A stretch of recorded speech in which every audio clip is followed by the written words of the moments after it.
राक्षस के किसी सेवक ने उसे वैश्य के आगे शिव जी का सुंदर रूप देखा तो दौड़कर वह दिव्य चरित्र अपने स्वामी को सुनाया।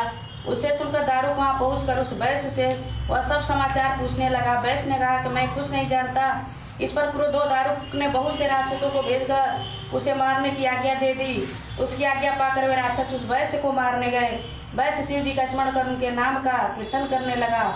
उसकी प्रार्थना को सुनकर शिव जी उस 4 द्वार वाले भवन के एक विवर से शीघ्र ही वहाँ अभिभूत हो गए। प्रसन्न हो सदाशिव ने उसे अपना पाशुपत नामक अस्त्र दिया और स्वयं राक्षस दीपों को मारने लगे। क्षण मात्र में ही उन्होंने राक्षसों को उनके कुटुंबियों को सहित मार डाला। दारुक की सारी सेना ध्वस्त हो गई। यह देख दारुक नाम वाली राक्षसी ने अपने वैश्य की रक्षा के लिए देवी पार्वती से प्रार्थना की।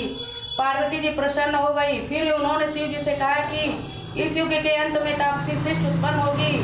दारुक का राक्षसी मेरी शक्ति है, वह राक्षसों में वरिष्ठ होकर राज्य करेगी। शिव जी ने कहा कि मैं भी अपने भक्तों के रक्षार्थ इस वन में निवास करूंगा। सतयुग के आदि में वीरसेन नामक एक प्रसिद्ध राजा होगा जो मेरा दर्शन कर चक्रवर्ती सम्राट हो जाएगा।